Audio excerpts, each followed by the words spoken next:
Hey, what's going on, everybody? Welcome back. Welcome back to the Progressive Life YouTube, where it's more than just a YouTube channel, but it is a movement. We progress every single day, and our God, He takes us from faith to faith and from glory to glory. My name is Jeremy, and the last time we talked about keep on praying because it's about to happen. That message was really inspiring to me because I believe God for some great things in my life, and I know that if I keep praying and if I keep on trusting, it will show up. And I just want to encourage somebody to keep on trusting, keep being persistent, like the widow woman in Luke chapter 18. It might seem like he's ignoring you. It might seem like he's hearing you. But if you keep on persisting and you keep trying to get in God's presence, I'm telling you, it will show up in your life. Don't forget to like, share, and subscribe to the Progressive Life YouTube. Click that notification bell. We want everybody to progress right along with us. If you have any prayer requests, please feel free to drop them down in the comments. I want to let you know that we are praying for and with you. And if God has done anything for you in your life, please let us know what God has done for you. But today's topic is one of those I'm going to try not to preach again, but I just really want to talk, and it is from the thought of faith and reason. Most times when God gives us a word or instructions, our reasoning kicks in, and our reasoning is just defined as our ability to think logically or use sound judgment. But then we have faith, and we all know what faith is based off Hebrews 11 chapter, the 11th chapter and verse 1. Now faith is the substance of things hoped for and the evidence of things not yet seen, or just the assurance that God will come through with whatever He said He would do for us or on our behalf. So these two things kick in whenever God speaks a word or whenever He gives us divine instruction. And that thought is taken from Luke chapter 5, verses 1 through 5. We see Jesus on the Sea of Galilee, and He comes to Simon Peter and his brother Andrew. We see Simon Peter and his brother, they're washing their nets after a long night of working. And then Jesus wants to use their boat. And that leads me to this thought. And it is, what will you do when Jesus wants to get in your boat? Simon Peter lets Jesus in on the boat, and Jesus begins to teach the multitudes from the boat. And whatever Jesus was teaching, it had to be good because He had to go out into the water in order to escape the crowd, in order to be able to preach effectively to the people without being overcrowded. So then after that, we see Jesus tells Simon Peter, launch out into the deep for a catch. And so this is where faith and reason kicks in. Now, so Jesus says, launch out into the deep and let down your nets for a catch. And Simon Peter gives a reasonable or a logical explanation. Now, just to give you a little bit of background as to what was going on, in those days, it was easier for the fishermen to fish at night. It was cooler, and you were able to work longer and not have to worry about the heat. So they worked at night and they fished all night. And now Simon Peter says back to Jesus, he says, "Sir, we have worked all night and we haven't caught anything." Let's just stop right there. So now Simon Peter's letting Jesus know, man, listen, I worked all night and I didn't catch anything. Now just put yourself in Simon Peter's shoes at this point. That's like working all week and not getting a paycheck. And now you're telling me to go back to work with the possibility of me not getting another paycheck? Logically, that does not make sense.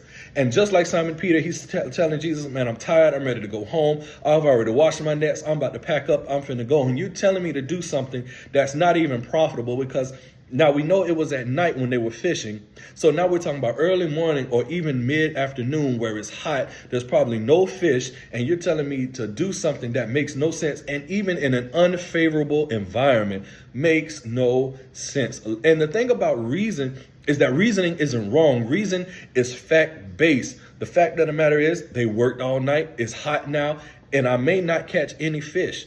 So it doesn't make sense. But now here we go with the faith response. Simon Peter says, we worked all night. We didn't catch anything, but he said, nevertheless, that's the King James Version. Nevertheless, at your word, I will let down the net. And that's what God really wants from all of us. He wants us to have a nevertheless attitude. It doesn't make sense. My will seems like it makes more sense because what I'm doing, I've been doing my whole life. The way I've been doing it, it works better for me.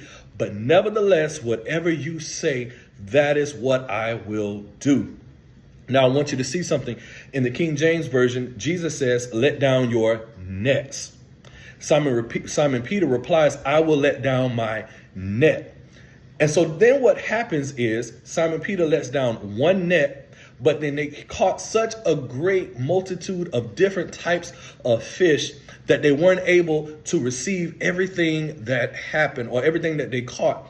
And I want to let somebody know now, you have to obey God fully the first time. Sometimes we think God is going to speak twice, 3 times, 4 times, 5. No, sometimes God actually only speaks one time, and you got to catch it the first time around. He says, let down your net. Now, most of us would have been like, what? Say what now? Wait a minute. That don't make sense. Repeat that once again, please. All of that, we would have been trying to get Jesus to repeat himself because we feel like maybe you messed up somewhere. Maybe you not listening. Maybe you didn't hear me. Maybe it's not registering, but God only sometimes speaks once, and you got to be able to catch it that first time around. You got to be able to obey fully the first time around to really, really experience the fullness of who God truly is, but it's in your obedience. And so faith and reason is one of those things that we have to be able to decipher which one is speaking at the time, because both of them come from inside you. Now, reason will tell you not to do something because, but faith will say, in spite of that, do it anyway. So, and I want to give you a good example of Abraham, right? Abraham was a man who was old. And this also ties back into the God of how. So God gives us a word, God gives us an instruction, and the first thing that we try to do is to think reasonably. Nothing wrong with that. But then you got to be able to tell which one is really speaking to you. Because reason is going to say, okay, let's figure out how we can do this. Faith says it doesn't matter how, let's just do it.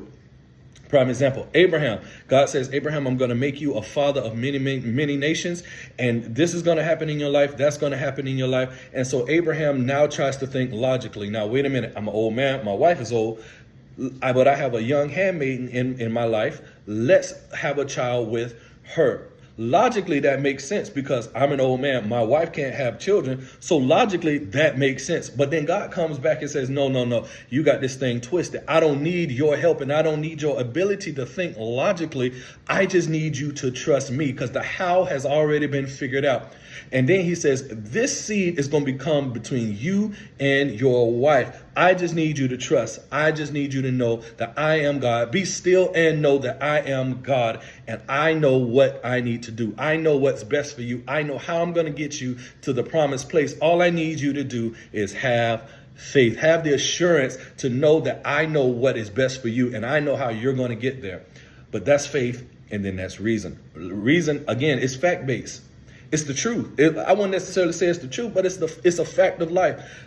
I didn't catch anything all night back in the store. I didn't catch anything. It doesn't make good sense to listen to you in the middle of the day. It's hot and the time and the environment is unfavorable to catch anything. But nevertheless, at your word, I will do what you say because there's something about what you just said that has an impact on my life. But I got to be able to receive your word and act on it. And act on it fully, not just letting down one of your nets. See, that's the problem with some of us. We want to obey God halfway just to see if it works. If it works, I'll obey you fully the next time. Obey God fully the first time around and watch God show out in your life. So as I get ready to wrap up, I just want to encourage somebody. Faith and reason, they're both good. God gave us both to have both in our life. Our ability to think logically or soundly, but then our ability to trust him no matter what our mind tries to tell us, no matter how logically or soundly we try to think, we still got to trust him at the end of the day. And if you need a place to worship, why not join me at the Forward Christian Center? I'm telling you, it's the greatest ministry you'll ever want to be a part of. We have the greatest pastors on the new north side of Jacksonville, Florida. Charles and Azalea Williams. We're located at 10696 Suite 14 on Limb Turner Road. But don't get comfortable to that address because we are moving real soon. So coffee and conversation at 9 o'clock on Sundays. That's our kicked up version of Sunday school. 10 a.m. for our main worship service. 7 p.m. on Tuesdays for our student of the word or our Bible study service. We look forward to seeing you at either one of our services. And as always, be real, be strong, and be progressive. God bless.